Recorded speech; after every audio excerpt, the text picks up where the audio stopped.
wabarakatuh. Perkenalkan, nama saya Bianca Lorenza dengan NPM 121-2018-167 dari Universitas Yarsi, ingin membahas program audit PT Mayora Indah Tbk. Langsung saja, kita ke gambaran umum Kantor Akuntan Publik atau KAP Mirawati Sensi Idris, yang merupakan KAP dari PT Mayora Indah Tbk. MOR di Indonesia terdiri dari KAP Mirawati Sensi Idris atau MSID, sebuah kantor akuntan publik terdaftar di Indonesia. MOR Stephens Consulting atau MSC, sebuah firma konsultasi, bisnis, dan jasa konsultasi. Dan sebuah firma pajak MOR GNV Consulting Services. Didirikan pada tahun 2003, MOR di Indonesia dikelola oleh beragam profesional dengan latar belakang yang luas di bidang audit, konsultasi bisnis, dan layanan konsultasi. Para mitra, direktur, dan manajer telah menerima pelatihan dan pengalaman ekstensif melalui perusahaan internasional, pendidikan luar negeri, dan pengalaman kerja. Gambaran umum perusahaan dari PT Mayora Indah Tbk. PT Mayora Indah Tbk didirikan pada tahun 1977 dengan pabrik pertama berlokasi di Tangerang dengan target market wilayah Jakarta dan sekitarnya. Setelah mampu memenuhi pasar Indonesia, perseroan melakukan penawaran umum perdana dan menjadi perusahaan publik pada tahun 1990 dengan target market konsumen ASEAN. Kemudian melebarkan pangsa pasarnya ke negara-negara di Asia. Saat ini produk perseroan telah tersebar di 5 benua dunia. Bahkan pada tahun 2017, kembang gula Kopiko telah dibawa oleh awak stasiun luar angkasa internasional saat mengorbit bumi. Sebagai salah satu fast-moving consumer goods companies, PT Mayora Indah Tbk telah membuktikan dirinya sebagai salah satu produsen makanan yang berkualitas tinggi dan telah mendapatkan banyak penghargaan. Di antaranya adalah Top 5 Best Managed Companies in Indonesia dari Asia Money, Top 100 Exporter Companies in Indonesia dari majalah SWA, Top 100 Public List Companies dari majalah Investor Indonesia, Best Manufacturer of Halal Products dari Majelis Ulama Indonesia, Best List Company dari Berita 1, Indonesia's Corporate Secretary Award, Top 5 Good Corporate Governance Issues in the Consumer Goods Sector dari Warta Ekonomi, dan banyak lagi penghargaan lainnya. Di sini selanjutnya ada komposisi direksi PT Mayora Indah Tbk, terdiri dari direktur utama, direktur supply chain, direktur operasional, direktur keuangan, dan direktur pemasaran.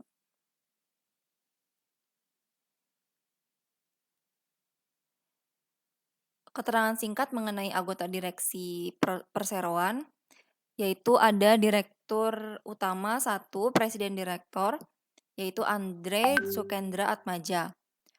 Merupakan warga negara Indonesia, lahir di Jakarta tahun 1975, menjabat sebagai direktur utama perseroan sejak tahun 2011. Sebelumnya menjabat sebagai direktur sejak tahun 2004 sampai tahun 2011 sebagai manajer operasional perseroan sejak tahun 1996 hingga tahun 2004. Selain itu juga menjabat sebagai direktur pada PT Torabika Eka Semesta, PT Kakao Mas Gemilang, dan PT Unita Branindo.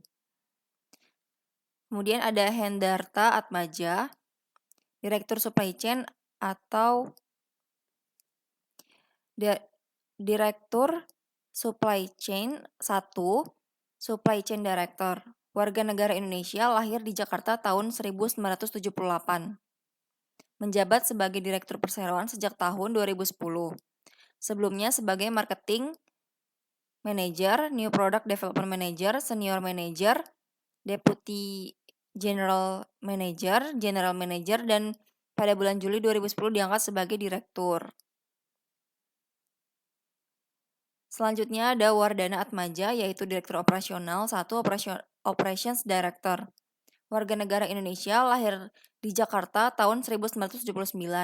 Menjabat sebagai direktur perseroan sejak tahun 2011. Memulai karir pada perseroan pada tahun 2001 sebagai finance executive dengan jabatan terakhir sebagai wakil direktur pada tahun 2009 hingga 2011. Selanjutnya ada Hendrik Polisar, yaitu Direktur Keuangan 1 atau Finance Director. Warga negara Indonesia, lahir di Maluku tahun 1964, menjabat sebagai Direktur Perseroan sejak tahun 2010 hingga sekarang. Sebelumnya bekerja di PT Mulia Industrindo sejak tahun 1992 hingga tahun 2009 dengan jabatan terakhir sebagai Direktur Keuangan.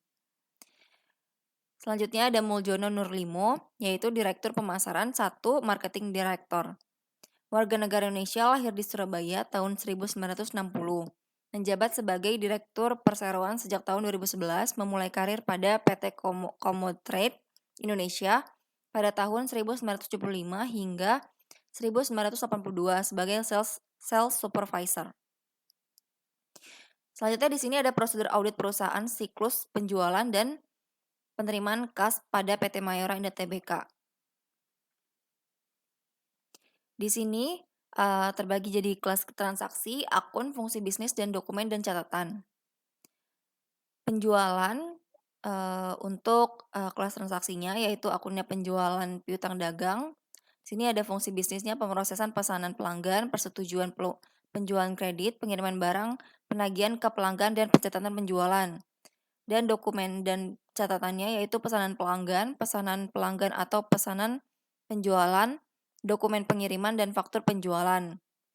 Selanjutnya pada kelas transaksi ada penerimaan kas, lalu cadangan dan retro penjualan, penghapusan akun tak tertagih, dan beban piutang ragu-ragu. Di sini sudah tertulis jelas dari akun, fungsi bisnis, dan dokumen catatannya. Untuk penerimaan kas, ada kas bank, debit dari penerimaan kas, piutang dagang, dan selebihnya. Untuk siklus persediaan dan pergudangan pada PT Mayora Indah Tbk, di sini tersajikan tabel.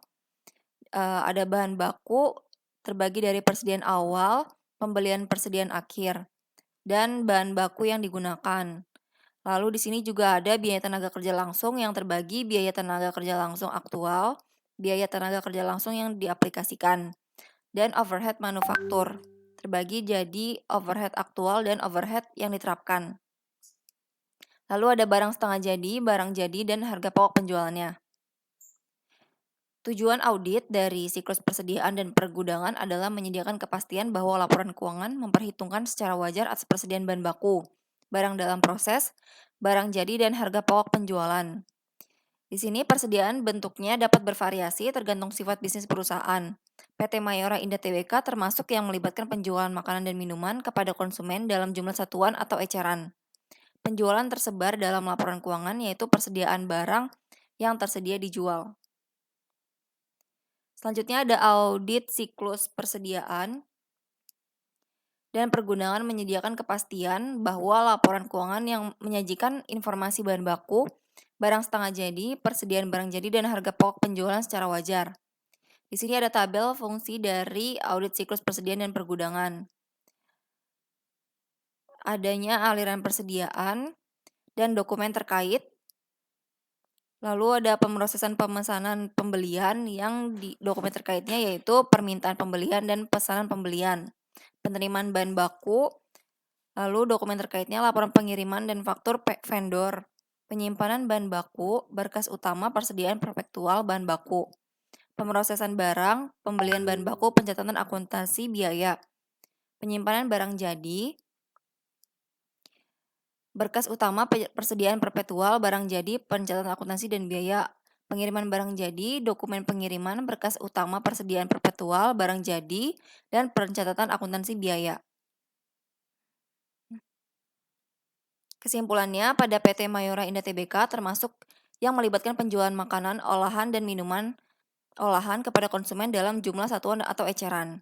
Penjualan tersebar dalam laporan keuangan yaitu persediaan barang yang tersedia dijual.